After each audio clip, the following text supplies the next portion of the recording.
bonsoir et bienvenue sur le plateau de l'Esprit des Lettres. Merci de votre fidélité à cette émission consacrée aux livres de religion et de spiritualité. KTO vous la propose chaque mois en lien avec le Jour du Seigneur et la Procure, réseau de librairies qui nous reçoit ici dans son établissement parisien, place Saint-Sulpice à Paris.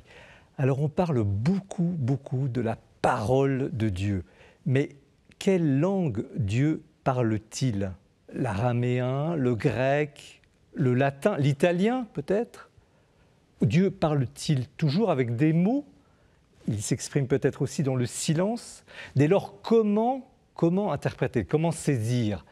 Faut-il recourir aux théologiens, écouter le mystique, ou peut-être se référer aux prophètes ? Le cœur de cette émission est consacré ce soir aux prophètes d'hier et aux prophètes d'aujourd'hui. Qui sont-ils ? Comment sont-ils inspirés ? Que nous annoncent-ils ? Anne Lécu, bonsoir. Bonsoir. Alors vous êtes religieuse dominicaine, médecin, alors médecin des corps, mais aussi docteur en philosophie. C'est une vraie joie de vous retrouver sur ce plateau où vous êtes souvent invité parce que vous publiez régulièrement des livres de spiritualité, de méditation biblique qui sont remarqués. Alors, ce qui vous amène cette fois, ce ne sont plus les parfums de la Bible ou les végétaux, les fruits de la Bible, de vos précédents ouvrages, mais c'est le prophète Élie. Et vous publiez au Cerf un joli petit livre, alors qui a un surtitre « Le Seigneur n'était pas dans le feu », titre Élie et sous-titre très joli, cantate sur le silence de Dieu. Alors, toujours fidèle à votre méthode, une sorte de lectio divina, très libre, inspirée, inspirante, mais aussi exigeante et peut-être prophétique. Don Paul Préau, bonsoir. Bonsoir. Vous êtes modérateur général de la communauté de Saint-Martin, qui compte 175 prêtres, une centaine de séminaristes. Nous vous avions déjà reçu sur ce plateau. Mais vous êtes ce soir accompagné de la co-autrice du livre que vous signez, intitulé « La folle espérance », édité par le Cerf. Tiffaine Néron-Bancal, bonsoir. Bonsoir. Vous êtes mariée, mère de famille, vous êtes philosophe de formation, vous avez travaillé dans la communication et dans l'enseignement, et vous avez croisé vos expériences et réflexions pour présenter un essai très tonique, stimulant, sur l'espérance, qui est le thème central de cette année jubilaire. Espérance qui reste toujours quand même un peu un mystère. Francis Caunes, bonsoir. Bonsoir. Père Francis Caunes, devrais-je dire, vous êtes prêtre du diocèse de Paris, membre de la communauté de l'Emmanuel, que vous avez contribué à fonder avec quelques amis dans les années 70, et dont Pierre Goursat, qui est considéré comme le fondateur, a été déclaré vénérable par le pape François en décembre 2024.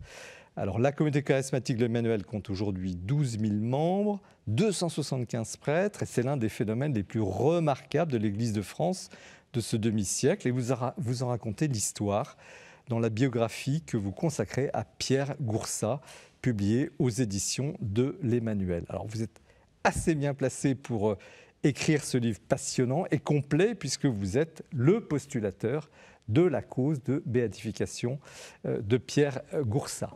3 livres donc qui illustrent cette question de la prophétie, l'espérance c'est aussi une prophétie, et qui vont animer cette soirée qui s'annonce absolument passionnante et nourrissante comme toujours.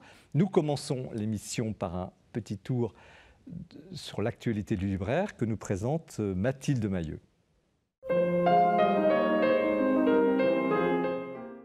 L'actualité du livre religieux pour ce mois de mars, c'est tout d'abord un très beau petit livre qui va nous faire réfléchir. Croire, qu'est-ce que ça change, de Marion Muller-Collard aux éditions Labor et Fides. C'est un ouvrage qui va paraître tout début avril. Et je suis heureuse de vous le présenter car il est très stimulant pour nous inviter à nous poser la question « Croire, qu'est-ce que ça change dans nos vies vraiment ?» Et ne pas croire, qu'est-ce que cela change aussi ? Alors c'est d'abord une question personnelle qu'elle se pose et qui lui a été posée par son jeune fils.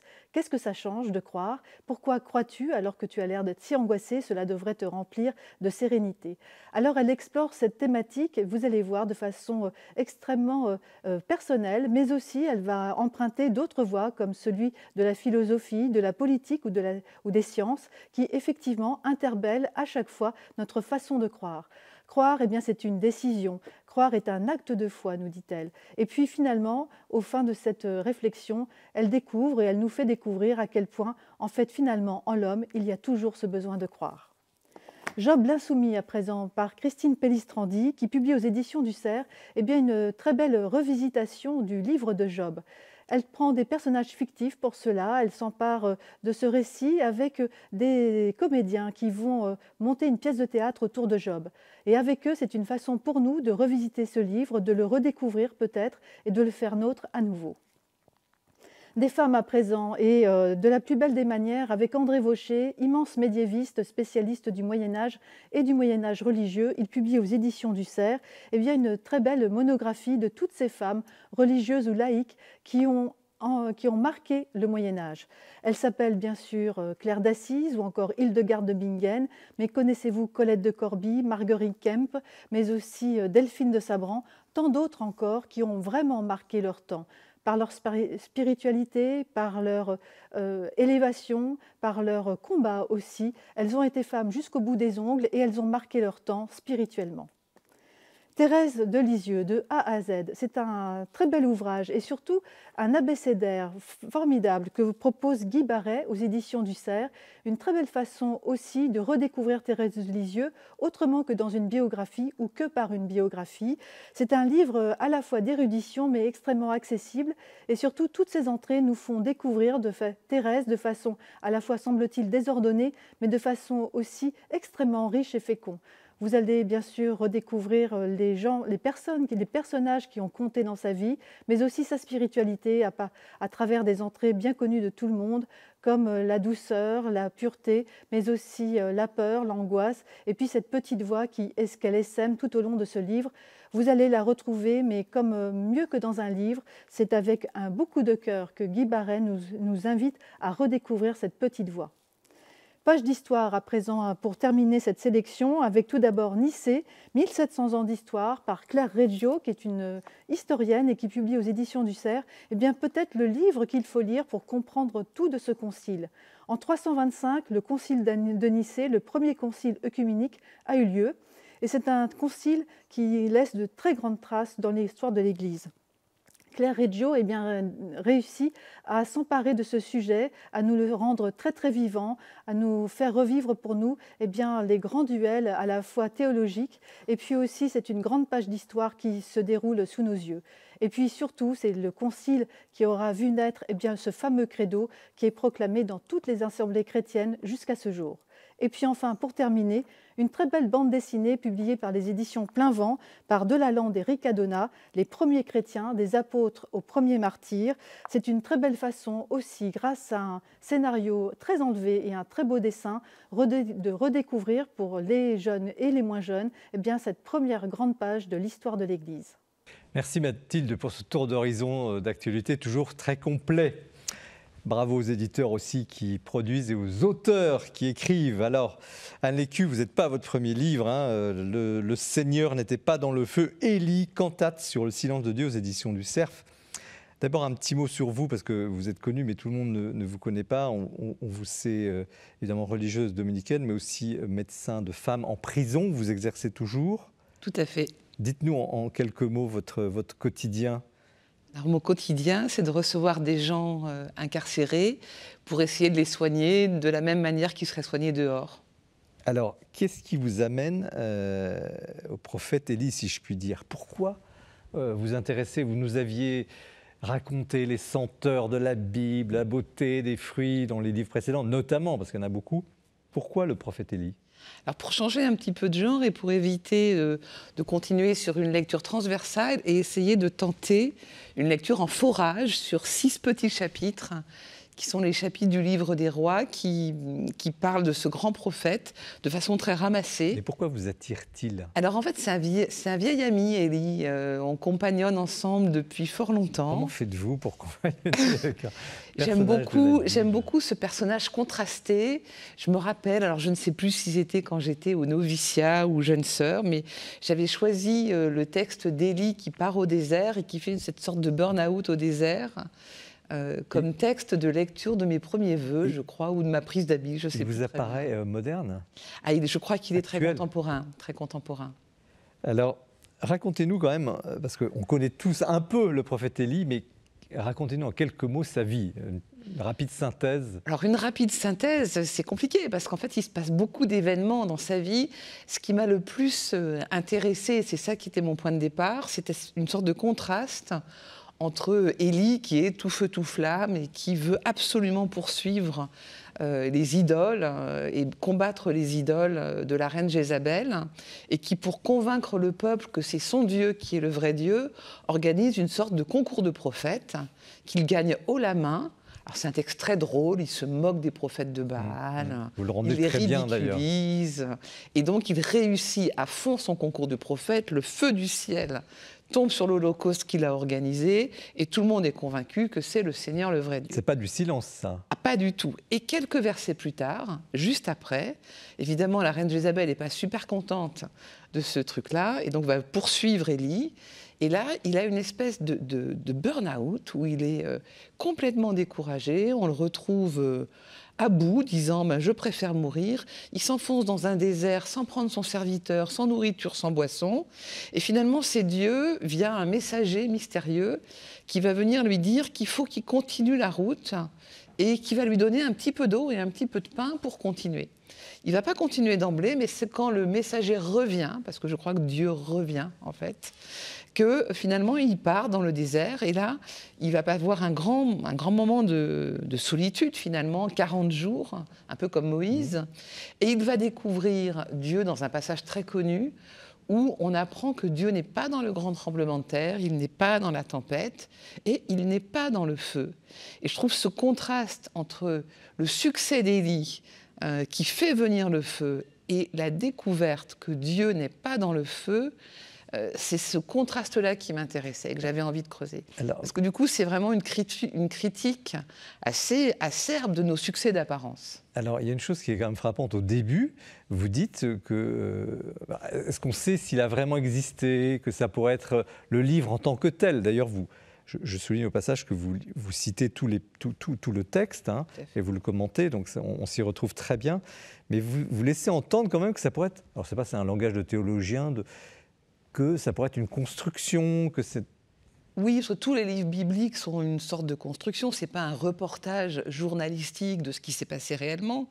C'est en s'inspirant de la foi du peuple, mettre en avant des figures comme celle d'Élie, qui est peut-être la construction autour de plusieurs personnes, on ne sait pas très bien ça, mais mettre en avant une figure pour signifier comment le peuple, à ce moment-là où le texte est rédigé, dit quelque chose de sa foi en Dieu.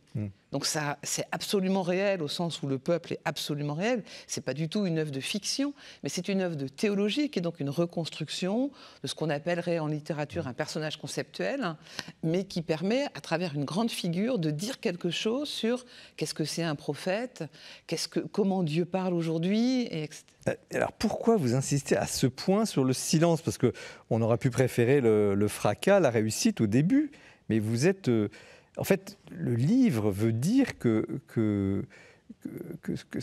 Dieu, vous citez d'ailleurs Emmanuel Levinas, ou non, Jacques de Sarroug, Dieu parle, le son d'un parler doux. Ça, c'est très beau. Le son d'un parler doux. Le son d'un parler doux, c'est-à-dire, c'est un paradoxe, c'est un oxymore qui est au cœur du livre, qui est qu'au moment où Élie rencontre Dieu, Emmanuel Levinas traduit une voix de fin silence.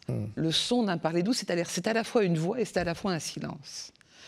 Et c'est quelque chose de très discret, en fait. Et je trouve ça très important d'insister, parce que, en fin de compte, dans nos existences, c'est très rare que Dieu se révèle avec fracas et qu'il s'installe dans notre salle à manger. Ça peut arriver à certains d'avoir ce type d'expérience spirituelle. Mais le commun des mortels qui croit, il croit dans la nuit, il n'a jamais entendu Dieu lui parler, il fait ce qu'il peut avec cette espèce de découverte très obscure, d'un compagnonnage très mystérieux, qui parfois même complètement absent. Et je pense que ça, c'est aussi très contemporain de découvrir que Dieu est dans le silence. Mais est-ce que vous visez, je ne sais pas, telle ou telle tendance dans l'Église, quand vous dites qu'il n'y a pas d'effets spéciaux Dieu ne se manifeste pas. Alors oui, je vise. Alors qui? Oui, je vise. C'est-à-dire que j'avais écrit quelques articles alors que j'ai publiés dans Études notamment, un peu critiques contre les prières de guérison ou les prières de délivrance. On en parlera après, évidemment. Charismatique, on va en parler après. Parce que je pense que ça peut vraiment aider certaines personnes, incontestablement, mais que le danger est de vouloir sentir Dieu. Et que l'expérience ordinaire, c'est pas ça. Et je pense par exemple à une grande carmélite qui s'appelle Ruth Burroughs, qui raconte, une carmélite anglaise, qui raconte que pendant toute sa vie, pendant les 2 heures d'oraison quotidienne, eh bien, il ne s'est jamais rien passé pour elle, rien. Et qu'à la fin de sa vie, elle découvre que ce rien, finalement, ce néant total, est une expérience spirituelle qui a autant de valeur que celle de Thérèse d'Avila, qui a vu Dieu en 4D, etc.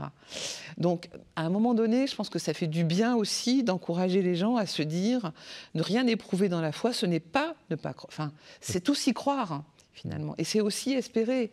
Et quelles seraient les leçons de... On disait tout à l'heure, ce prophète Élie, il est actuel, moderne.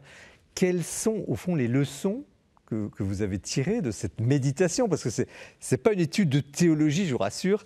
C'est vraiment un livre de méditation. Vous mangez la parole, puis là, vous dites, on vous sent réfléchir. Bon. Et c'est d'ailleurs très agréable à lire, justement, c'est accessible. Mais que nous dit-il pour l'époque actuelle?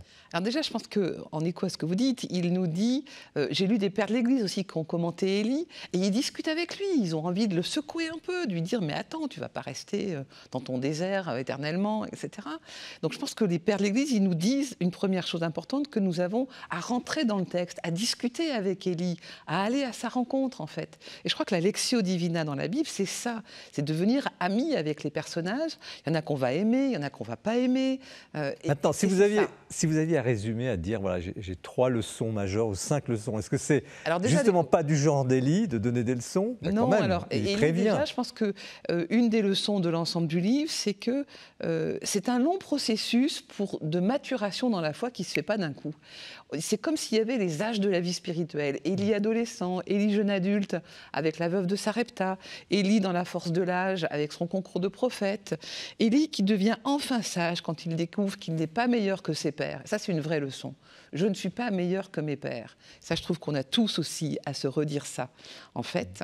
La deuxième leçon, c'est que les succès d'apparence, finalement, sont peut-être utiles, mais quand même très accessoires, et que Dieu se révèle dans la discrétion.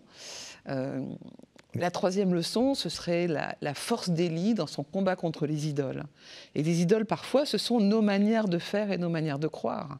Donc, en fait, Élie, il nous montre un visage de quelqu'un qui accepte que les images qu'il s'est faites de Dieu se déconstruisent progressivement pour finalement devenir plus simples, peut-être moins facile d'accès aussi. Enfin, et Dieu devient mystérieux. Qu'est-ce qui reste d'Élie à la fin? Le noyau de sa sagesse. Alors, il disparaît, donc il fait la place au suivant. Il fait complètement la place au suivant.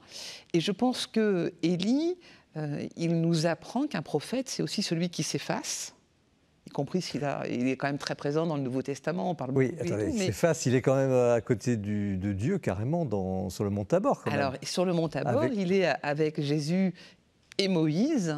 Et il représente finalement, Moïse représentant la loi et Élie représentant les prophètes. C'est quand même pas rien.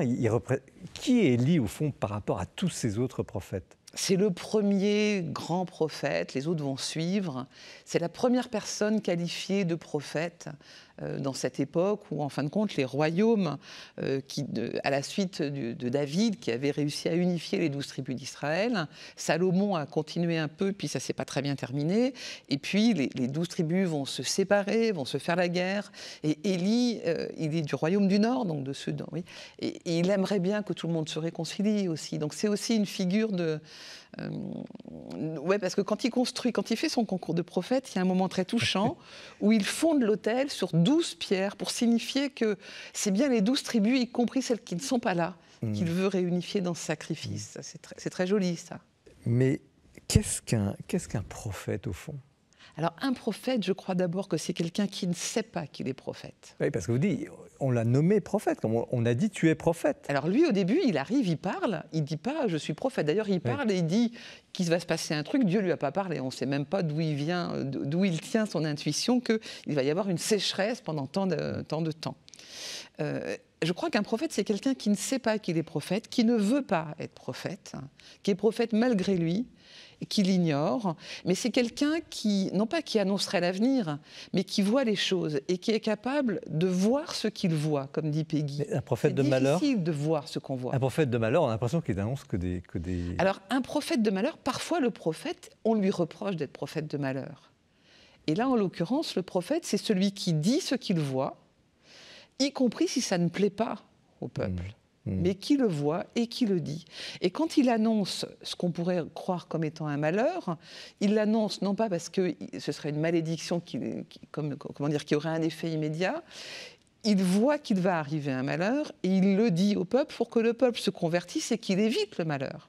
Donc le prophète, c'est vraiment celui qui dit « Voilà ce qui va se passer si vous continuez comme ça », de façon à ce que les gens se réveillent et évitent il avertit. que la catastrophe arrive. Père Francis Coones, comment vous avez reçu ce livre? Vous êtes aussi quand même un peu théologien, vous connaissez... J'ai beaucoup aimé ce livre. D'abord parce que la figure d'élu m'a toujours parlé, mais j'ai trouvé que vous l'avez rendu très proche, très actuel. Élie, effectivement, c'est, et vous le dites bien, et dans la Bible, il est présenté comme peut-être le prophète qui est animé par un grand zèle, jaloux pour Dieu, quoi. Cet amour d'un cœur sans partage, et précisément, Dieu l'envoie en mission par rapport au grand péché de l'époque, mais qui est aussi le péché de toutes les époques et la nôtre, celui de l'idolâtrie. C'est-à-dire, Dieu s'est révélé au peuple d'Israël comme le Dieu unique. Et le grand péché, c'est d'adorer des faux dieux, des Baals. Et il est envoyé malgré lui, si j'ose dire. Et dans la tradition d'Israël, parmi tous les prophètes, il a un grand rôle, il est vraiment perçu comme celui qui annonce de façon imminente la venue du Messie. Don Paul Préau, comment vous avez perçu, vous aussi vous êtes féru de théologie, de Bible. Avez-vous découvert quelque chose dans ce livre? Ce qui m'a marqué, moi, c'est que c'est un livre, mais tout tourne autour du silence, y compris la forme. Puisqu'il y a les saisons, il y a un récital, ça m'a beaucoup. Il y a le choral à la fin. Donc on est un peu, on est dans un livre, mais on est en même temps dans une musique, justement. Et la musique du silence, vous l'avez cité tout à l'heure. Moi, deux choses. Puis en vous écoutant encore plus, peut-être, Anne, sœur Anne, la première chose, c'est que quand j'ai lu votre livre, j'ai pensé à Jean-Baptiste, Saint Jean-Baptiste. Parce que lui aussi, il a su s'effacer. Vous avez dit tout à l'heure, c'est celui qui s'efface pour donner la voix à d'autres. Il va donner la voix à Élisée en particulier, mais Jean-Baptiste, il va donner la voix aux disciples du Christ. Les premiers disciples de Jésus sont des disciples du Baptiste. Et on dirait que il prépare, en fait. Il prépare quelque chose. Ça m'a beaucoup marqué.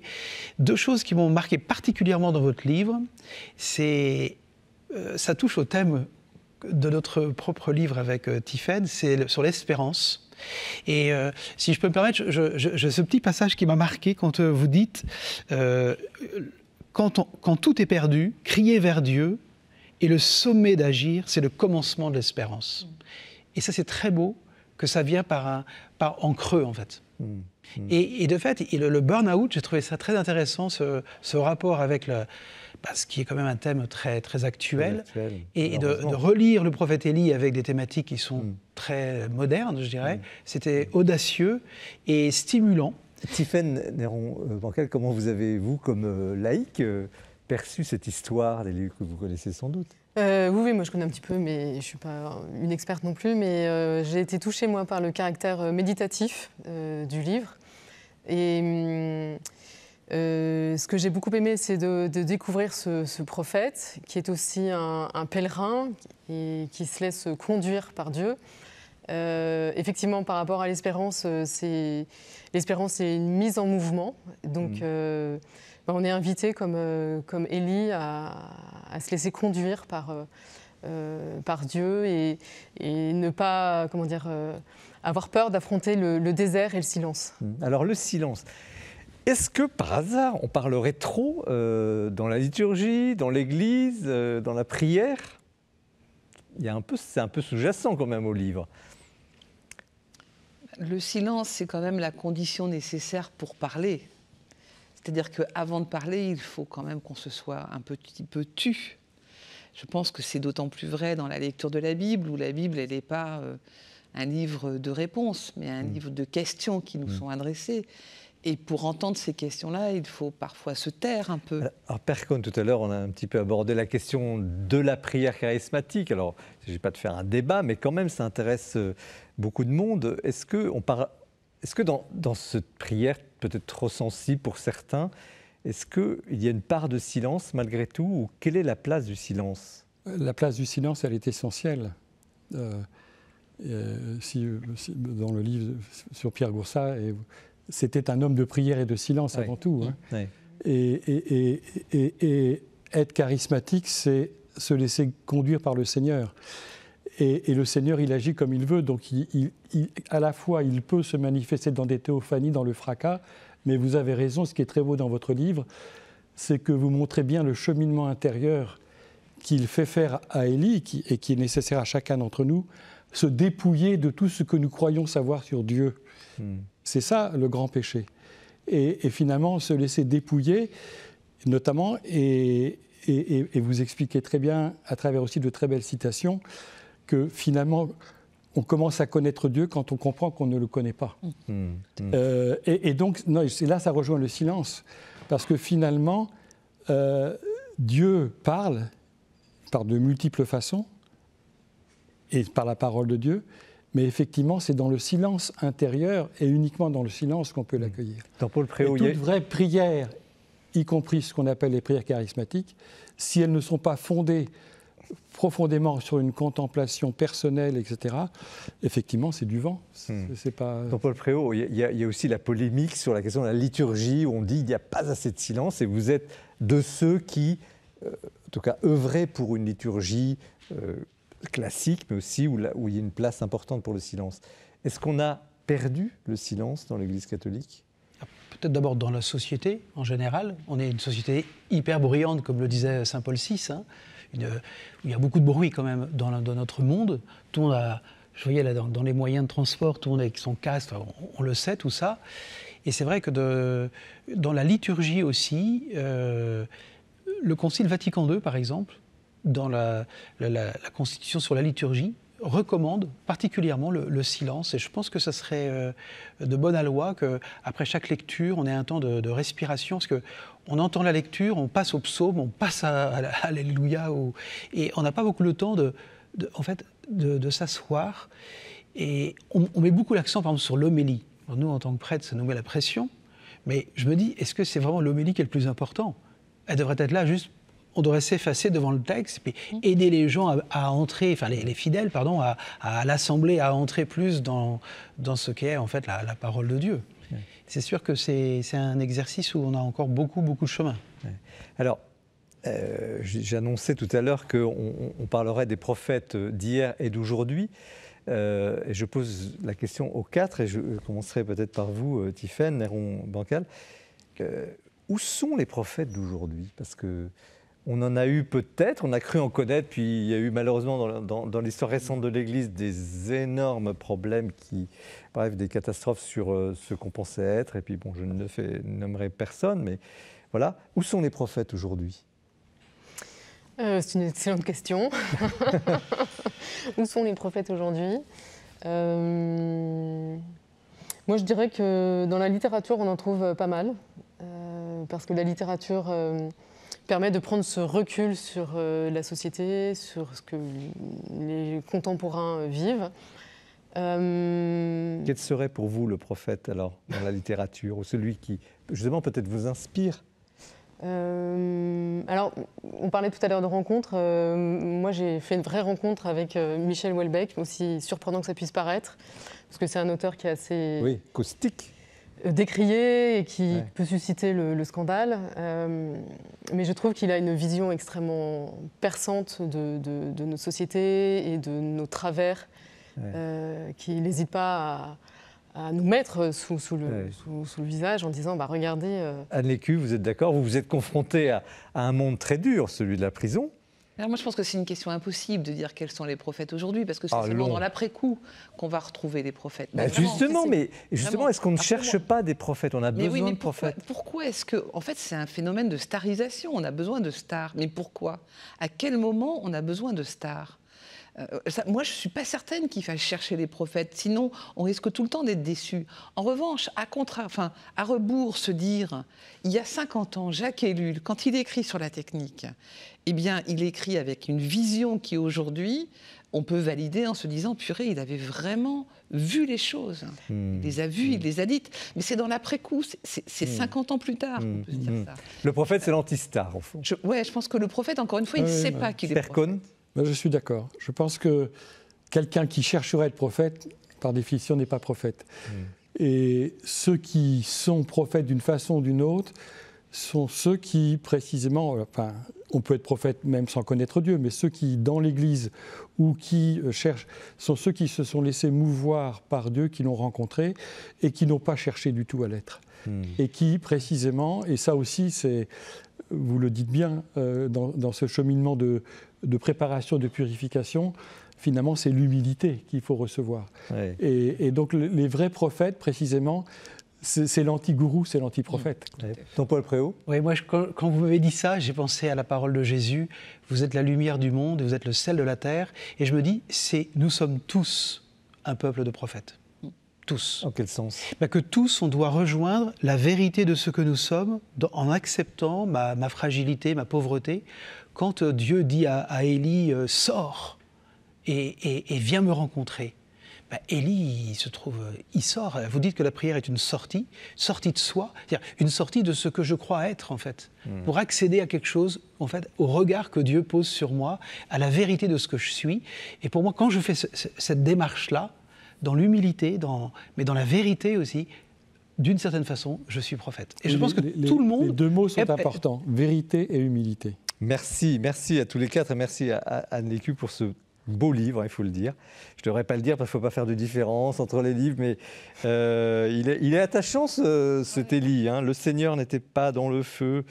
Élie, cantate sur le silence de Dieu, un très beau titre, une belle couverture d'ailleurs, signée, une aquarelle. De François-Xavier de Boissoudy. Qu'il a faite pour vous. Il a fait exprès pour Élie. Et on voit un regard il a un très beau regard. Qui attend et qui cherche Dieu. Très très beau. Alors, je vous avais promis que l'émission serait passionnante. Elle l'est. Nous continuons avec le livre de Don Paul Préau et de Tiphaine Néron, dans celle sur la folle espérance. Restez bien avec nous. C'est l'heure du coup de cœur. C'est Guillaume Vanier que nous retrouvons maintenant. Le livre que je vous propose ce soir comme coup de cœur est un livre petit par sa taille, il fait moins d'une centaine de pages, mais c'est un livre qui, par son intelligence, par sa puissance d'interpellation, par sa qualité littéraire aussi, est un grand livre. Il s'agit de Défense du pain et du vin, qui vient de paraître aux éditions Ad Solem sous la plume de Benoît Sibille. Benoît Sibille est professeur de philosophie à l'Institut catholique de Paris et il a publié en 2023 un petit recueil de poésie, toujours chez Ad Solem, intitulé « Habiter parmi les simples », qui était une ode, une célébration, même une eucharistie du vivant, de toute la création qui nous entoure. Une célébration faite au moyen de la poésie, car comme il l'écrit dans une très belle formule, il s'agit de battre les mots comme on battait le blé. Il nous revient ici dans un petit essai théologique qui tâche de répondre à cette question banale mais fondamentale. Est-ce qu'il est indifférent à la foi chrétienne de célébrer la messe avec du pain et du vin plutôt qu'avec d'autres aliments? Et l'intuition de Benoît Sibille, c'est que c'est en revenant à la matérialité même du pain et du vin qu'on peut comprendre et enrichir notre compréhension et la signification de l'Eucharistie. Et il faut le faire dans le contexte qui est le nôtre, celui d'un monde marqué par une grande technicité, et par l'empire de la technique, et on retrouve là les intuitions de Jacques Ellul, un monde marqué par une hyper-consommation et un monde marqué aussi par une crise écologique. Il s'agit donc vraiment de retrouver un pain et un vin qui soient vraiment, comme le dit la messe, fruits de la terre et du travail des hommes, et non pas le produit des grands groupes agro-industriels. Benoît Sibylle montre aussi de manière très convaincante toutes les ressources que l'on peut trouver dans l'Eucharistie pour lutter contre la marchandisation du monde et pour que le pain et le vin deviennent vraiment ce qu'ils sont appelés à être dans la messe, le sacrement du monde et donc par là même le sacrement du royaume, c'est-à-dire le geste eucharistique par lequel le royaume peut advenir, par lequel Jésus peut faire advenir son royaume. Il est aussi très attentif à rester dans l'esprit de Laudato Si du pape François et à maintenir que le pain et le vin puissent faire entendre aussi à ceux qui les célèbrent, à ceux qui vont les consommer, le cri de la terre et le cri des pauvres, car trop souvent, nous dit-il, ce pain et ce vin sont issus de pratiques qui non seulement détruisent l'environnement, épuisent les sols, mais exploitent aussi ceux qui les travaillent, que ce soit les agriculteurs eux-mêmes ou aussi tous les ouvriers agricoles. Il y a vraiment aussi une grande sensibilité à la fois politique, sociale et écologique pour qu'il faut un vrai pain et un vrai vin pour pouvoir célébrer le vrai corps et le vrai sang du Christ, une institution très juste, très traditionnelle. Voilà un petit livre qui a beaucoup touché ici tous les libraires de la Procure qui l'ont lu, un livre qui ne cesse de nous rappeler que le mystère de l'Eucharistie est toujours plus grand et plus riche que ce que nous pouvons en comprendre.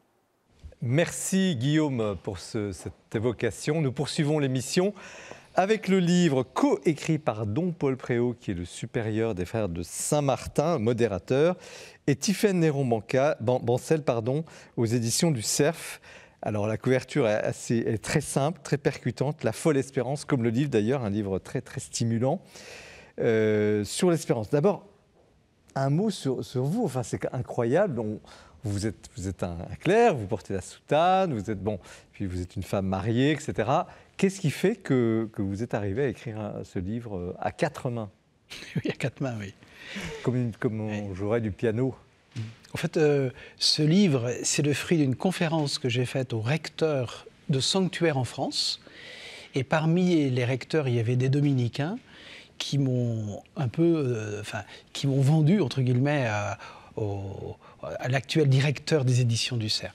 Et alors, quand il m'a demandé d'écrire, moi j'ai une charge qui est assez lourde, j'ai pas beaucoup de temps, et j'ai tout de suite pensé à Tiphaine, pour 2 raisons. La première, c'est que quand j'étais à Montligeon, avant, j'aimais beaucoup faire des conférences, pas seul, mais en stéréo, avec une femme. Parce que je trouvais toujours que moi, je suis prêtre, j'ai une certaine vision, mais la femme apportait quelque chose de complémentaire, et à chaque fois, je me rendais compte, par rapport aux gens qui écoutaient les conférences, que ça les touchait profondément. Et Tiphaine, vous avez accepté tout de suite, parce que c'est quand même un défi de livre à 2. Déjà, l'écriture, c'est pas facile de partager une écriture. Oui, il faut se caler dans la forma mentis de l'autre, voilà, et il faut s'écouter, il faut conjuguer nos talents, et effectivement, c'est une aventure. Et comment vous avez eu l'idée? Donc, c'était vraiment calqué sur cette conférence initiale, oui. Mais ce thème de l'espérance, ça vous a rejoint tout de suite? Oui, moi, ça m'a rejoint immédiatement, parce que je trouve qu'on vit dans un monde qui est en perte d'espérance. On peut rencontrer des gens autour de nous qui vivent des grandes épreuves. On vit dans un monde qui est un peu comme une fin, qui annonce une sorte de fin de règne. Donc on peut être ébranlé dans nos convictions, dans notre foi, dans notre espérance. Et je trouve que c'est un thème qui mérite vraiment qu'on s'y attarde et pour raviver cette flamme de l'espérance. Et vous, Père, c'est un vieux combat pour vous, l'espérance, ou oui, bien sûr, c'est un combat. Un peu comme pour Élie, bien sûr, parce qu'il y a des moments où c'est plus ou moins facile, notre vie humaine, chrétienne et sacerdotale pour moi. Au fond, ce qui m'a le plus touché dans ce thème, c'est le thème de l'excès de Dieu, la surabondance. Quand Paul écrit aux Éphésiens, dans le premier chapitre, pour que vous débordiez, le débordement. Puis au chapitre 15 des Romains, au verset 13, quand on dit « pour que vous débordiez d'espérance ». D'ailleurs, c'était un peu le titre que j'avais proposé au père Philippe Verdun, et je comprends très bien que ce n'était pas adapté à un titre, mais moi, ce qui me marque le plus, c'est que la signature de Dieu, c'est qu'il nous appelle à une plénitude. Alors, est-ce qu'il y a, justement, Dieu, il créa hommes et femmes, est-ce qu'il y a une vision de l'espérance aussi différente entre un homme ou une femme, une perception? Alors, vous ne résumez pas toute l'humanité à vous deux, mais quand même, vous avez écrit ce livre à deux. Y a-t-il une espérance plutôt féminine ou plutôt masculine? Ah oui. Parce qu'il y a un très beau chapitre sur les femmes prophètes d'espérance, très beau chapitre. Oui. Est-ce qu'il y a vous avez une complémentaire, une perception sur ce point de l'espérance? Je pense qu'effectivement, la femme est plus portée à porter l'espérance en elle, avoir une vision de l'espérance, non seulement pour elle et aussi pour l'humanité, parce qu'elle porte déjà en elle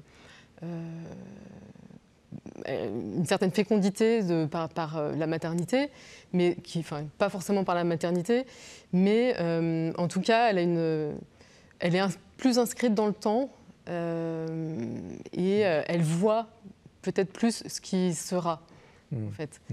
Et alors... Oui, ça c'est mon expérience de dialogue que j'ai eue. Oui. Moi j'avais un discours assez théologique, d'une formation. Ça se sent d'ailleurs dans le livre, on sent, il y a des apports. On sent. Et encore, on ne voulait pas écrire chacun un chapitre. Oui, justement. On se l'est interdit, tout a été travaillé ensemble. Mais par contre, c'est vrai qu'il y a des chapitres qui sont plus accentués théologie et d'autres qui sont plus... Et ce que j'ai beaucoup aimé dans cette rencontre avec Tiphaine, c'est... le sens de la littérature que je n'ai pas, cette culture littéraire que je n'ai pas. Et deuxième point, le sens de accessible et concret. Oui, mais alors l'espérance, est-ce qu'elle a une meilleure approche plus fine, plus féminine de l'espérance que vous n'auriez? Je dirais que moi, je pouvais être un peu plus théorique. Elle revenait au plancher des vaches, vraiment, mais au concret, pas au sens négatif, mais vraiment au concret. Et j'ai trouvé ça très riche, parce qu'en fait, on n'écrit pas pour soi, on écrit pour les lecteurs aussi. Et je me disais, c'est une très bonne porte d'entrée. Et je vous repose la même question, je pose la question à la femme laïque et au prêtre. Non plus homme et femme, mais état de vie. Est-ce que vous êtes confronté à la nécessité d'une espérance de pas? Vous êtes mère de famille, je crois que vous avez 4 enfants. Bon, votre mari est là dans les coulisses. Vous êtes dans la vie. Vous avez une énorme famille, des prêtres, des séminaristes. Est-ce qu'il y a dans vos états de vie une vision, une définition, si on peut dire, de l'espérance qui serait différente? Moi, je n'ai pas l'impression que dans nos dialogues, on a une vision différente. Ce que je dirais, moi, surtout, c'est qu'on entend beaucoup parler... il y a un proverbe africain qui dit « Un arbre qui tombe fait plus de bruit qu'une forêt qui pousse ». Moi, là où je suis, je vois plus la forêt qui pousse que l'arbre qui tombe. Si bien que, même par rapport à l'Église et par rapport à la société, je ne suis pas du tout dans la désespérance. On va en parler juste après, mais vous sur le fait d'être une femme laïque? Je pense que ce n'est pas forcément le fait d'être une femme laïque, c'est aussi propre à nos histoires personnelles et intimes. Je pense qu'on est tous vraiment confrontés à cette question de l'espérance. En fait, on peut avoir des grands déséquilibres dans nos vies, on peut connaître des échecs, des épreuves. Et s'il y a ces moments-là, il n'y a pas quelqu'un qui vient vous tirer par la main ou qui vient vous montrer un autre regard sur la perception que vous pouvez avoir des choses, des personnes. Alors, il y a justement un très beau chapitre sur espérer pour les autres. Oui. Alors, vous le lirez, évidemment, si vous voulez bien, mais on ne peut pas tout dire dans l'émission, mais j'ai beaucoup aimé ce thème. Vous prenez en charge vraiment l'espérance pour des gens qui n'y arrivent pas ou qui ne pourraient pas. Mais quel est votre message au fond? Vous venez d'évoquer la forêt qui pousse sans bruit ou la vie, le monde désespéré dans lequel nous sommes. Quel est votre message au fond d'espérance? Qu'est-ce que vous pourriez dire à ceux qui nous regardent, qui peut-être doutent, disent mais non, c'est pas possible, le monde va n'importe où. Le message, moi je dirais que d'espérer, c'est attendre Dieu de Dieu. Il faut parfois, de fait, nos désirs humains peuvent être à bout de souffle, peuvent être essoufflés, comme dit le prophète, peuvent être essoufflés, nos désirs humains. C'est-à-dire qu'on n'a plus envie de rien. Oui, mais celui qui met sa confiance dans le Seigneur, et c'est un aspect très important de la vertu d'espérance, c'est la confiance dans les promesses du Christ. Hein. Donc c'est celui qui met sa confiance dans le Seigneur, alors dans ces cas-là, tout s'ouvre. D'ailleurs, un des premiers chapitres, c'est ça, c'est vous fondez l'espérance sur le Christ, Sur clairement. le Christ, oui. Oui, parce que je ne l'ai pas beaucoup vu dans les livres que j'ai pu lire sur la vertu d'espérance. Ouais. Je n'ai pas beaucoup vu la centralité du Christ. Or, ce qui m'avait beaucoup marqué, c'est que dans l'exhortation apostolique, il vit le Christ du pape François pour les jeunes. Il dit, oui, le Christ est vivant, il vit le Christ, il est l'éternelle jeunesse de l'humanité. Bon, ben ça, voilà, tout est dit là. Ouais. Et vous, Tiffaine, votre définition, si je puis dire, de l'espérance? Pour moi, c'est vraiment de me dire que, pour reprendre les paroles du Christ qui dit ça à ses apôtres, c'est vraiment que son Père est à l'œuvre. On ne le voit pas forcément, il ne se donne pas à voir dans des choses fracassantes. Parfois, on peut être même découragé par le silence de Dieu. Mais Dieu est à l'œuvre, vraiment. Et cette conviction, c'est ce qui permet de tenir bon dans l'épreuve et la nuit, en fait. C'est ce que nous dit Bernanos, hein, c'est vraiment l'espérance, c'est un désespoir surmonté. C'est quand on est allé au bout du désespoir qu'on rencontre l'espérance. Donc en fait, les épreuves qu'on vit, tout ce qui se passe autour de nous, c'est pas la fin en fait. Est-ce que l'espérance est folle? C'est le titre du livre. Oui, alors c'est audacieux. C'est audacieux. Hein. Au fond, j'aime beaucoup ce titre maintenant. J'avoue qu'on a résisté. On est très bon. On a résisté. Ah non, mais en fait, on a fait confiance à l'éditeur. Et au fond, maintenant, j'y adore. Pourquoi? Parce que la folie de la croix, par laquelle nous vient le salut, est une folie. Et quand on dit la folle espérance, c'est pas que l'espérance elle tourne en rond. C'est que l'espérance, elle nous conduit à Dieu. Donc là, oui, il y a une espérance qui est folle. Alors, une question avant de donner la parole à nos invités aussi sur votre livre, peut-être plus concrète, parce que là, vous avez bien expliqué la démarche, ce que vous voyez, comment est l'espérance, où elle se fonde sur le Christ. Mais voilà, moi, je suis en train de regarder l'émission, ça va mal. Concrètement, comment je fais, quoi? Tout va mal. J'ai perdu mon travail, je suis divorcé, je ne sais pas que mon enfant tourne mal, ou j'ai perdu mes parents. Ou peut-être que ça va bien aussi, hein, parce qu'on me dit parfois tu forces un peu la dose sur le. Oui, bien sûr, il y a des choses qui vont bien, mais quand même, quels conseils concrets vous leur donnez pour retrouver cette petite flamme de l'espérance? Un conseil. Oui. Un conseil, moi, c'est ce qu'on a entendu tout à l'heure sur le livre de Élie, c'est la prière. Oui, c'est ce que j'allais dire. C'est la prière, parce que c'est dans la prière, la prière, elle est comme l'interprétation de notre espérance. Quand tu cries vers Dieu, par exemple, la scène évangélique où Jésus dort dans la barque et il y a la tempête. Ils vont crier, ils vont essayer de réveiller Jésus. Même, oui, plus que ça, ils vont parce que... et il dit, sauve-nous, nous périssons. Ouais. Ça, pour moi, c'est un cri d'espérance. Oui, c'est ce que j'aurais dit. J'aurais dit que la prière, c'est vraiment l'endroit où on va renouer avec notre être profond et avec Dieu, parce c'est l'espace où on va creuser le désir en nous. Et ce désir, il est tendu vers Dieu, qui seul peut nous combler ce manque. Même si on n'a pas les mots, même si on ne sait pas prier. Même si on ne sait pas prier, bien sûr. Ouais. Ouais. Personne ne sait prier. Oui, ça c'est très juste, même quand on n'a pas les mots. Parce que ce n'est pas d'abord de parler et prier, hein, c'est de se mettre en écoute, on l'a entendu tout à l'heure. Hein. Celui-ci, mon fils bien-aimé, écoutez-le, donc il faut que je me taise. Et parfois, prier, c'est pleurer, quoi, tout simplement. Anne Lécu. Moi, je pense que c'est assez vrai, ça, parfois, prier, c'est pleurer. Je crois que l'espérance, d'abord et avant tout, c'est ce que vous dites, c'est-à-dire le mystère, ce qu'on célèbre dans la foi chrétienne, Jésus qui meurt, c'est un fiasco, c'est raté complètement.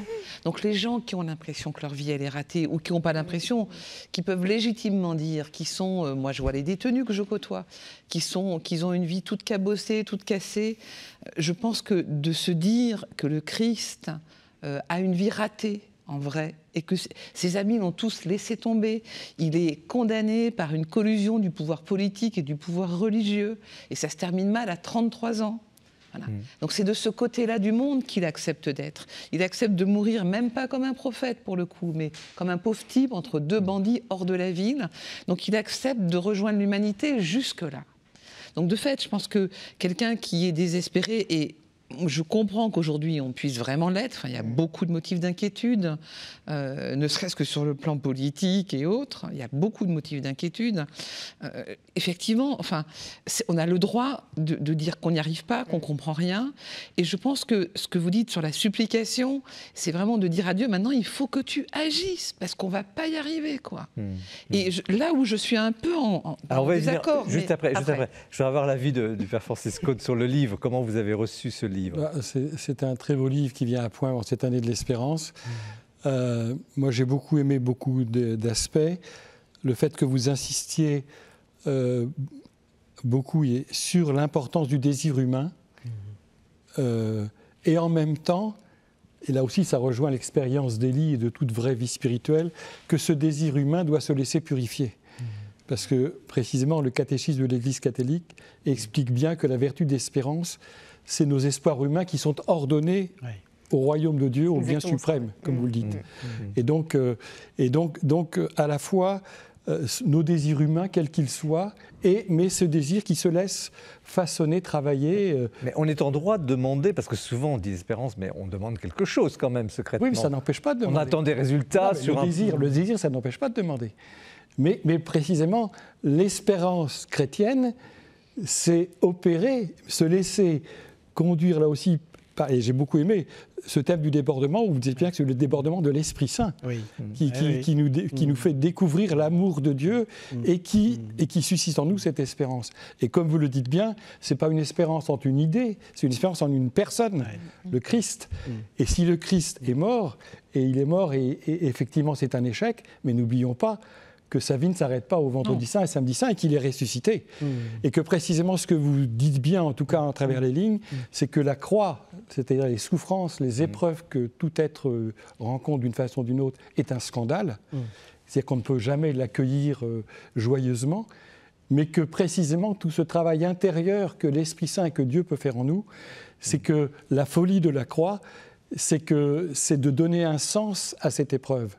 Non pas que la souffrance ou que l'épreuve est bonne en soi, mais que de la souffrance ou de l'épreuve peut sortir un bien dans la mesure où j'en suis transformé. Anne Lécu, je vous ai coupé. Vous aviez une question à poser, alors je vous la laisse poser. J'ai un peu tiqué. Moi, alors, autant j'ai beaucoup aimé le chapitre « Espérer pour les autres ». Vraiment beaucoup. Très, très beau. Je trouve que c'est très, très juste. C'est vraiment très bien. J'ai plus tiqué sur l'espérance face à l'épreuve. Je trouve que... Justement, oui. On a trop vite tendance à dire que l'espérance va aboutir à... Enfin, comment dire, ce que vous dites, une épreuve ordonnée peut aboutir à quelque chose, on peut arriver à traverser, etc. Il y a des gens qui ne traversent pas. Oui, et vraiment, enfin... Donc, pour moi, l'énigme du mal et du malheur fait qu'à un moment donné, on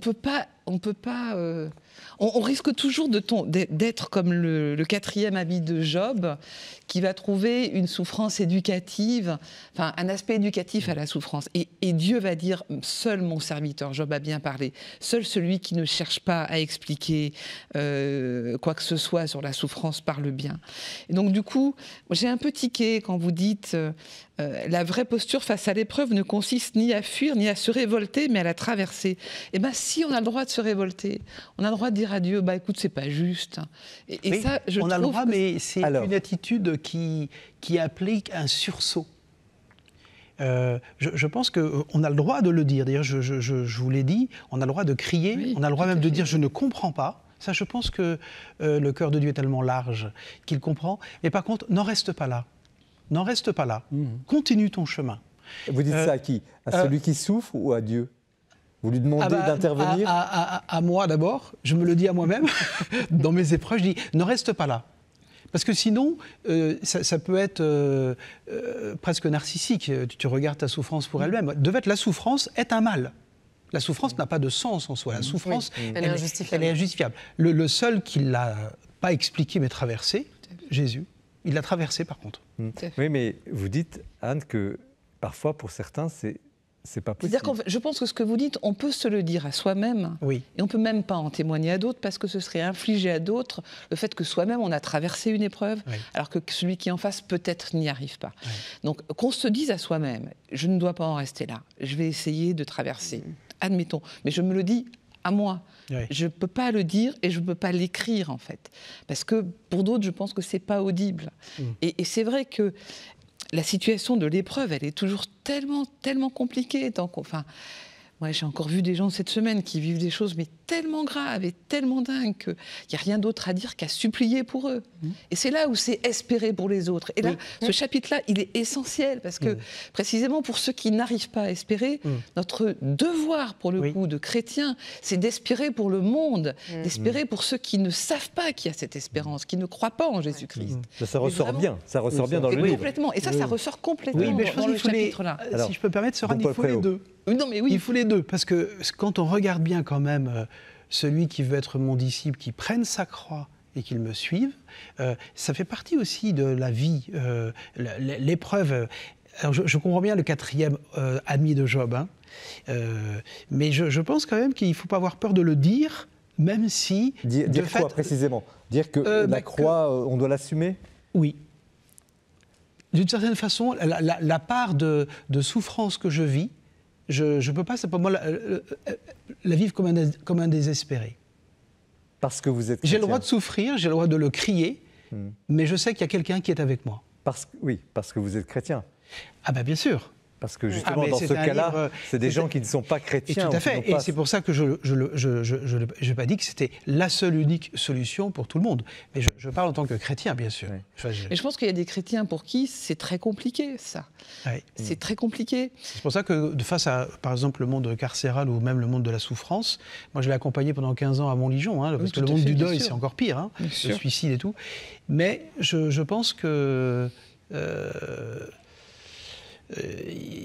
il y a une parole qu'on peut donner sur ce mystère qui reste toujours de fait. Est-ce que les chrétiens, parce qu'on leur reproche ça quand même, et peut-être, parfois on dit, mais c'est bien gentil, mais vous êtes naïf avec votre espérance. Est-ce que on n'en fait pas trop avec l'espérance? Moi, je pense que c'est la qualité de présence qui va être parlante, en l'occurrence. Et pour le coup, c'est le silence. C'est-à-dire qu'une forme de qualité de présence qui ne lâche pas l'affaire, qui ne laisse pas tomber, pourra permettre plus tard de croire que Dieu ne nous abandonne pas. Mais on ne pourra jamais... C'est pas une façon de traverser ça? Ah ben complètement que si. Ouais. Ah oui, Père Cône, j'aimerais bien vous entendre là-dessus. Oui, mais sur ce débat. Je suis tout à fait d'accord. Il y a des situations de souffrance qui sont telles qu'on ne peut être présent que par le silence. Mais parfois, on peut percevoir, ou même la personne peut demander précisément. Et souvent, c'est quelque chose qu'on n'a pas préparé, une parole de consolation, une parole, même quelqu'un qui n'est pas chrétien. Un petit témoignage peut aider cette personne-là. Ouais. Je pense que là aussi, ça rejoint ce qu'on disait tout à l'heure, c'est d'être à l'écoute finalement de celui qui nous mène, Dieu. Et si une personne, parfois il faut rester là sans rien dire, et parfois il faut aller plus loin. Je pense qu'il n'y a pas de règle, mais il y a le fait, ce que vous expliquez bien, c'est que précisément lorsqu'on est dans le paradoxe de notre vie et de notre vie chrétienne, et vous savez bien, le fait on est cloué dans le présent, et précisément la vertu d'espérance nous oriente vers l'avenir. Bien sûr, oui. Le fameux « déjà là et pas encore ». Et donc c'est une sorte de dialectique, de dynamique, de contraste permanent entre les deux.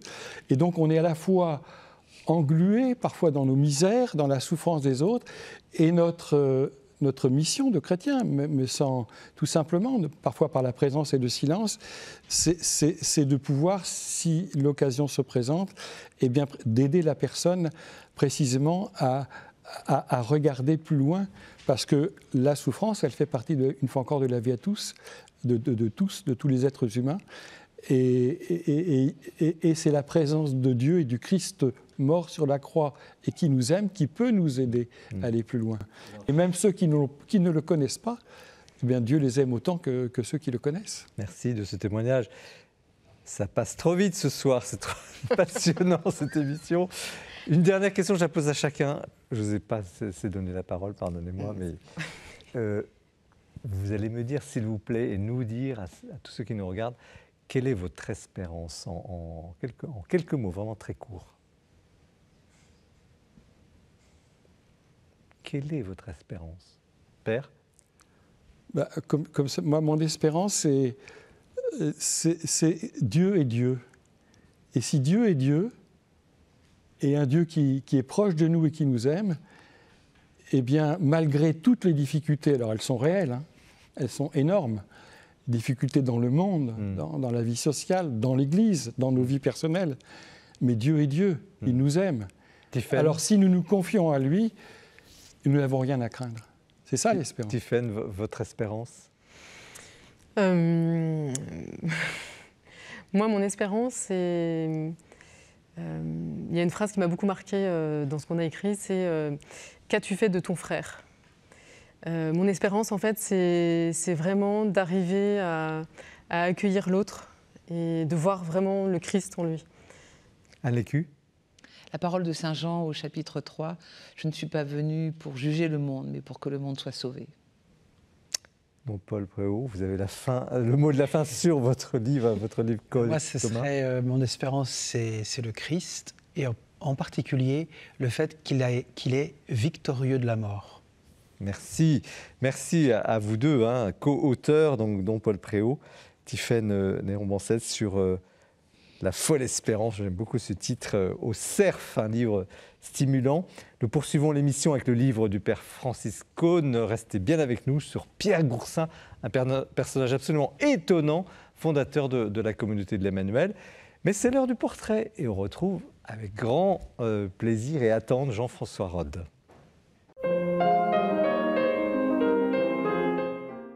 Aujourd'hui, je voudrais vous parler de la collection Vie chrétienne. Vie chrétienne, c'est d'abord le nom d'un mouvement de groupe de laïcs d'inspiration jésuite qui publie une revue, mais qui publie aussi un certain nombre de textes dans leur propre maison d'édition. Alors, ce sont des livres qui se présentent de manière extrêmement modeste, discrète, une centaine de pages, pas cher, mais le contenu de ces livres est vraiment très riche. Et d'autre part, ils sont très utiles parce qu'ils sont toujours faits dans un but pratique, aider chacun à mieux vivre sa vie chrétienne. Alors, j'en ai choisi un dans chacune des 5 catégories de cette maison d'édition. Dans les témoignages, évidemment, à tout seigneur, tout honneur, je choisis Ignace de Loyola par lui-même, l'autobiographie d'Ignace, le récit du pèlerin.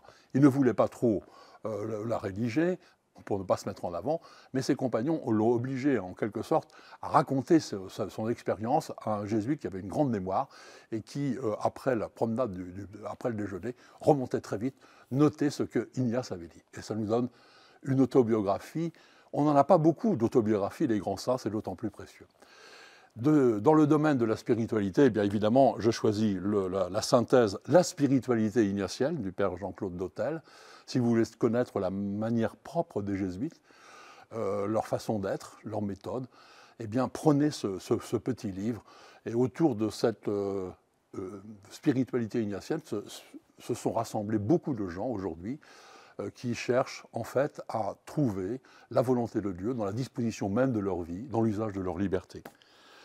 Il y a troisièmement, beaucoup de livres dans cette collection qui sont des commentaires d'écriture. Je cite parmi beaucoup d'autres le père Bruno Régent, qui a fait des commentaires des grandes paraboles des évangiles, mais qui a fait aussi un récit des origines, 7 jours, 10 paroles. Vous verrez que même sur un texte bien connu, il y a beaucoup de choses qu'on peut découvrir.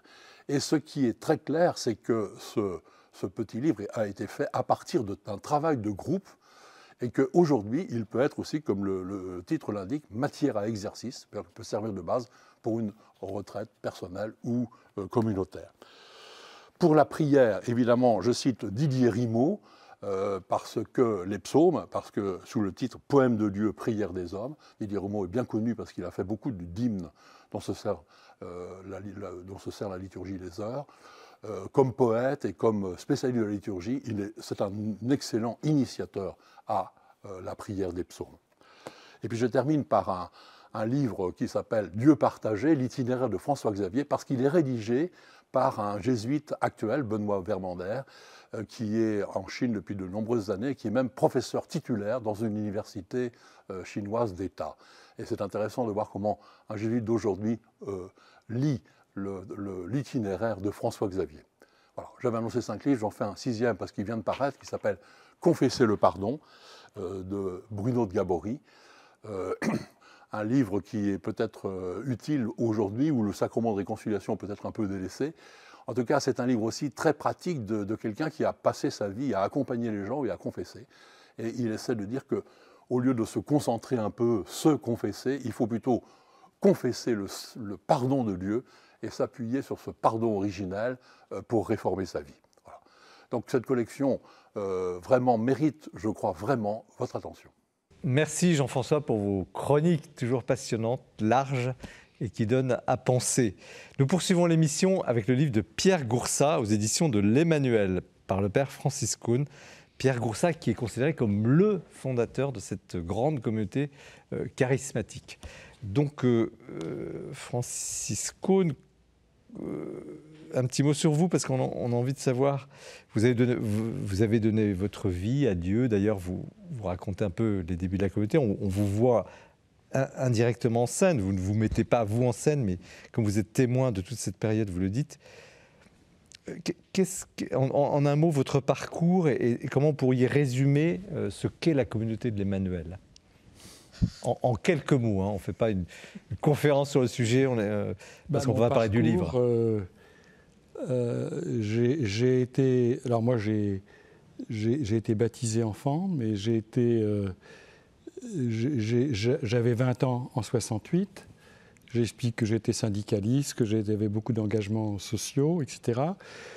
Et le Seigneur m'a saisi alors que le renouveau commençait, et j'avais beaucoup d'appréhension et je ne comprenais pas du tout ce que c'était. Mais le Seigneur m'a... Le renouveau charismatique. Le renouveau charismatique, lorsqu'il est arrivé en Europe et en France dans les années 70, j'étais là. Bon, il s'est trouvé que j'étais parmi ceux-là et j'étais vraiment très réticent. Mais voilà, c'est une expérience de la présence du Seigneur telle que je ne l'avais jamais vécue personnellement dans ma vie, comme quelqu'un qui est présent, qui est vivant, et très simplement en même temps, qui est proche de nous. Et c'est ensuite, assez tardivement, je suis entré au séminaire à plus de 30 ans, et j'ai été ordonné, ça fera 40 ans cette année, prêtre, à l'âge de 37 ans. Donc vous voyez, ça fait quelques années. Et la communauté de l'Emmanuel, comment la communauté de l'Emmanuel, donc effectivement, ce livre, comme je l'explique au départ, est un livre, une biographie sur Pierre Goursat, qui est le fondateur de la communauté de l'Emmanuel. Mais ce qu'on oublie, et ce que même les membres de la communauté ne connaissent pas, c'est que, en tout cas, c'est que Pierre Goursat a vécu relativement brièvement, mais il a traversé toutes les mutations, les grands bouleversements du XXe siècle, puisqu'il est né en 1914 et qu'il est mort en 1991. Mais que les 2 tiers de sa vie, elles se sont passées avant la communauté de l'Emmanuel. Et ce qui m'a paru important dans ce livre, c'est de montrer la genèse. Moi, je ne fais pas l'histoire de la communauté. Il se trouve que je décris comment... Voilà, comment effectivement j'ai été témoin, puis avec toutes les recherches que j'ai pu faire à travers la cause, comment toutes les intuitions, tout ce que Pierre a connu, tout ce qu'il a avant, comment a pu influencer ensuite sa vue, d'ailleurs très différente de beaucoup d'autres fondateurs d'autres communautés charismatiques, précisément parce qu'il avait une expérience d'église tout à fait différente de la plupart des autres, qui étaient plus jeunes que lui, qui étaient souvent effectivement des jeunes convertis, des 68 arts ou autres. Mais lui, il avait surtout cette expérience de vie cachée pendant 40 ans, précisément. Ça a commencé pour lui à 57 ans, quasiment. Oui, en fait, il a reçu ce qu'on appelle l'effusion de l'esprit. Alors, qu'est-ce que c'est que l'effusion de l'esprit ? Donc c'est quelque chose de fondamental dans le renouveau charismatique, mais pour tout chrétien. En fait, c'est une expérience que tout chrétien peut faire et est appelé à vivre, qui peut prendre des formes très différentes. Parfois très simples et parfois plus fortes, mais c'est les renouvellements des dons que nous avons reçus au baptême et à la confirmation. Nous avons tous reçu des dons, simplement, souvent, ils dorment. Et Jean 23, et je l'ai dit, et Pierre a été très touché quand il a entendu parler du renouveau charismatique, parce qu'il a vécu cette grande crise de l'Église, lorsque Jean 23 a convoqué le Concile Vatican II, il a invoqué l'Esprit Saint pour que ce soit une nouvelle Pentecôte qui vienne sur l'Église et que précisément cette Pentecôte renouvelle l'ardeur juvénile et missionnaire de l'Église. Discours de 1962, de Radio Message de Pâques 62. Et donc en fait, l'effusion de l'esprit, c'est une expérience tout à fait personnelle que beaucoup de chrétiens ont fait sans le savoir ou en le sachant, dans le renouveau charismatique, dans les groupes de prière ou pas, et qui nous permet effectivement d'avoir cette rencontre que Dieu, que Jésus n'est pas simplement une idée, une théorique, mais quelqu'un, que la parole de Dieu prend vie en nous, et que ce n'est pas simplement notre petit Jésus à nous, mais que si nous sommes chrétiens, comme c'est le cas des premiers chrétiens, nous sommes envoyés en mission. La Pentecôte, c'est un double mouvement. Les apôtres étaient tous atterrés et terrés parce qu'ils avaient peur, etc. Lorsqu'ils reçoivent l'Esprit Saint, ils seront renouvelés intérieurement et ils sont envoyés en mission. Et c'est ce que vous avez vécu, vous les 5, vous étiez 5, il y avait Pierre Goursat et 4 autres personnes, dont vous. Martine Lafitte, qui est... au tout début de la communauté, c'est ça. Vous avez vécu une expérience comme si c'était un peu un cénacle. C'est intéressant dans le renouveau charismatique, alors, qui est né dans l'Église catholique, parce que il existait sous des formes diverses dans le pentecôtisme, chez les évangéliques, mais c'était tout à fait nouveau. Il est né aux États-Unis en 1967 à Pittsburgh, à l'université de Duquesne. Et quand on a entendu parler des premiers groupes de prière dans les années 70, nous, j'explique que Pierre Goursat a entendu parler du renouveau charismatique, alors que ce n'était pas son truc non plus, c'était un chrétien classique, etc., élevé, d'ailleurs dans une idée du christianisme qu'il n'aimait pas beaucoup, qui était très imprégné par le jansénisme, par le dolorisme. Oui, il avait peur de la croix, vous le dites. Voilà, il avait peur de la croix, et puis tout ce christianisme morbide un peu. Et donc, lui, précisément, lorsqu'il a entendu parler par le père Régimbal, qui était un père trinitaire canadien, qui était de passage à Paris ici, et des groupes de prière qui sont nés spontanément sans qu'il y ait de fondateurs aux États-Unis, au Canada, Pierre, comme je le disais, a tout de suite perçu que c'était une réponse de Dieu à la grande crise de l'Église et de la société, et une réponse à la prière de Jean 23. Et sans qu'il l'ait cherché, donc il avait rencontré Martine Lafitte, qui était à ce moment-là, qui est devenue Martine Cata ensuite, qui était une jeune interne en médecine, et qui était très différent, une génération, de caractère, pas du tout la même éducation. Le Seigneur les a réunis. Là aussi, ils ne l'ont pas cherché. Et ils ont reçu ensemble cette effusion de l'esprit au cours d'une retraite chez le père Caffarel, qui lui-même avait connu le renouveau. Et vous aussi, vous avez fait cette expérience? Bien sûr, je l'ai faite, oui. Mais je vous l'ai dit, je l'ai faite d'abord. Moi, j'ai attendu. C'est-à-dire, au début, je me méfiais beaucoup de tous ces éléments un peu charismatiques, extraordinaires.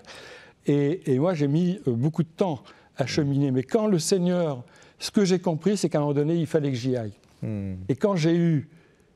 Enfin, quand j'ai lâché mon orgueil et que j'ai accepté de dire « Seigneur, je suis pauvre, je te remets ma vie », et ça, c'était bien avant que je pense à devenir prêtre, alors le Seigneur, j'ai perçu, mais très simplement, sans qu'il y ait de grandes révélations, il m'a dit, il m'a saisi, et finalement, toute la foi que j'avais reçue dans mon enfance est revenue beaucoup plus forte, parce qu'avec cette expérience simple, il n'a jamais quitté depuis, malgré les épreuves que nous... Et alors, le développement de la communauté, dont on ne va pas y revenir. Pas parler de la communauté. Oui, mais bon, on a saisi que c'est un développement extraordinaire, et vous le détaillez, le livre est vraiment très complet, c'est impressionnant, c'est vraiment un livre quasiment scientifique. Vous avez pris des témoignages. C'est-à-dire que c'est le fruit de 15 années de travail à travers cette cause. Donc, c'est un double regard. C'est quelqu'un qui a effectivement bien connu cette personne, le fondateur, qui était témoin d'un certain nombre. Et donc, la difficulté, c'était de rester en arrière, mais c'est l'éditeur, mais il était obligé de t'impliquer un minimum.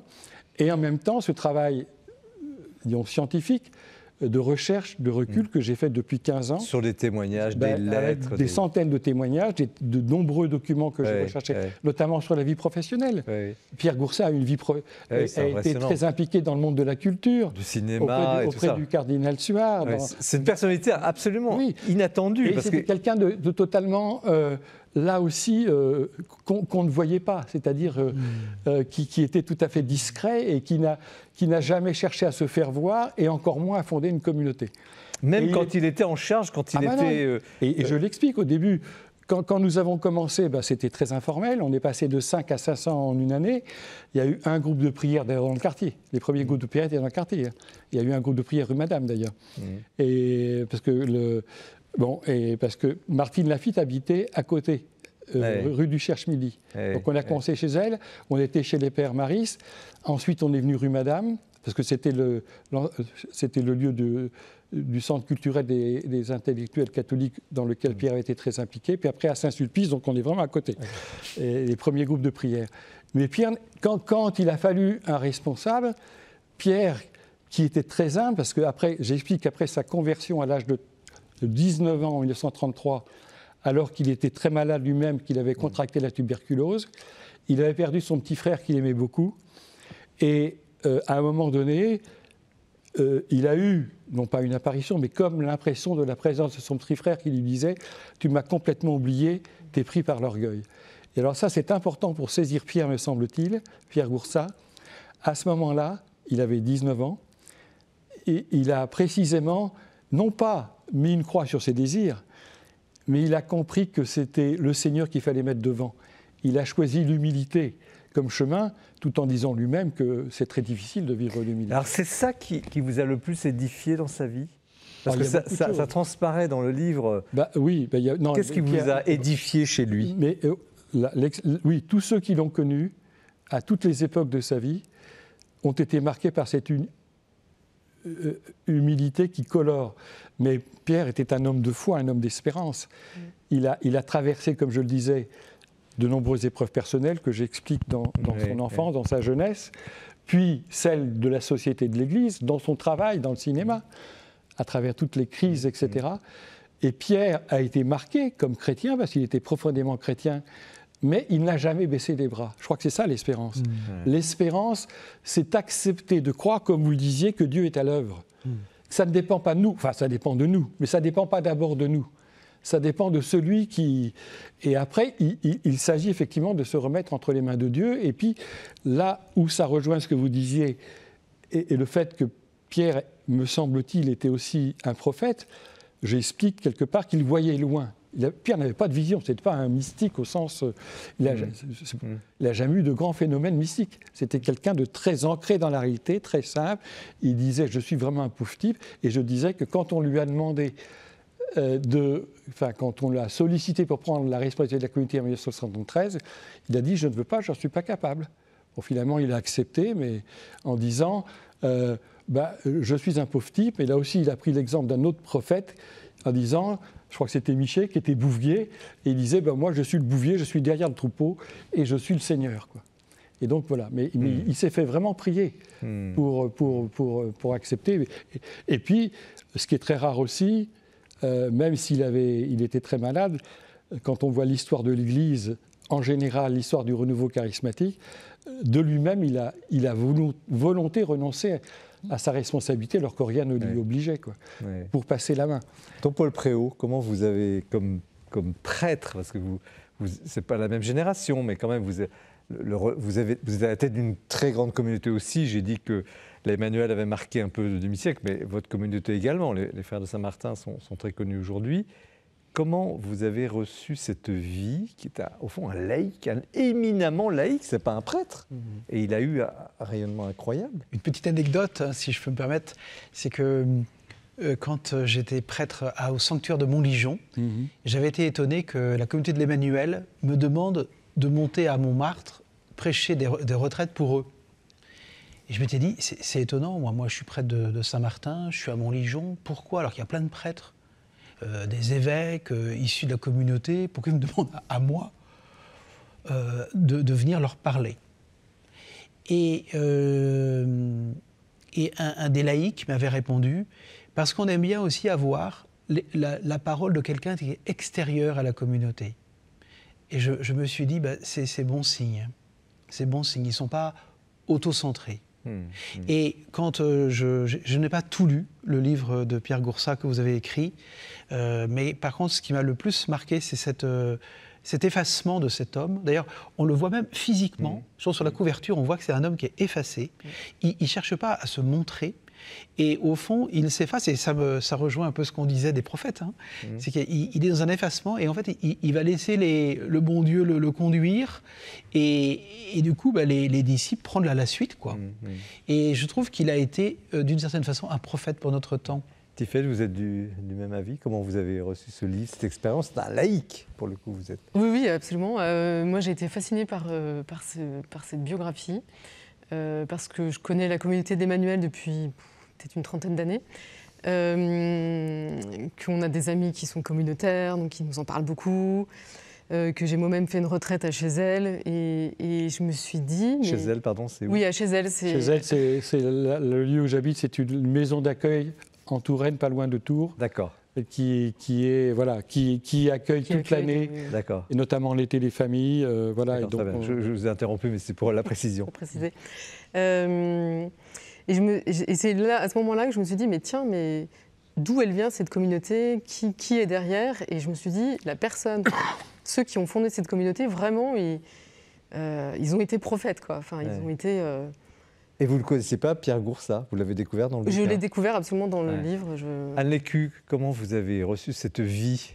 Déjà, j'ai trouvé qu'elle était très documentée, très honnête. Oui. J'ai tout lu, malgré les 500 pages. Ça se lit très bien. Non, vraiment, c'est très intéressant.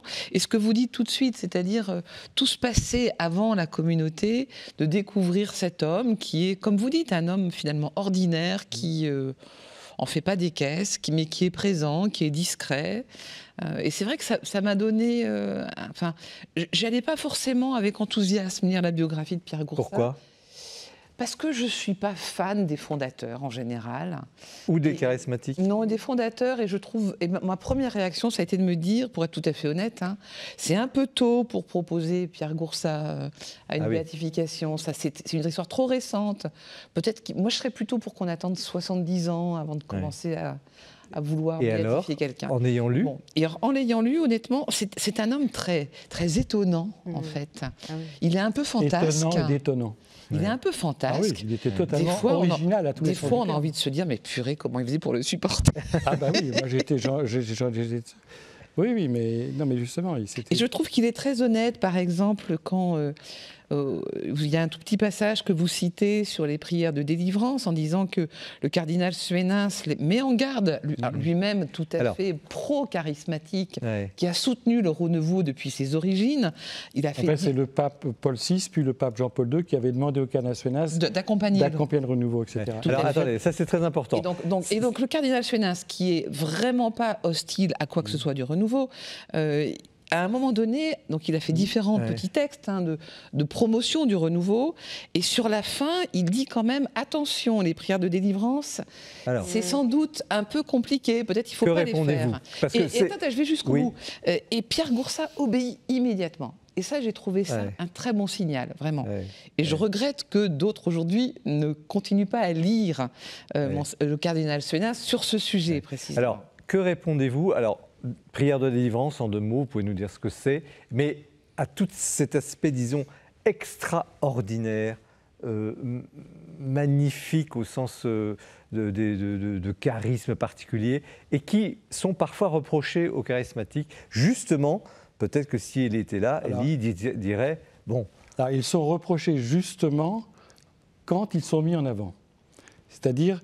Comme moi, je le dis toujours et comme j'essaye de l'expliquer, même pour Pierre Goursat, ce qui était premier, ce n'était pas l'expression, l'exercice des charismes, même si c'est important, c'est la vie dans l'esprit. C'est le fait qu'on est baptisé, qu'on se laisse renouveler et guider par Dieu.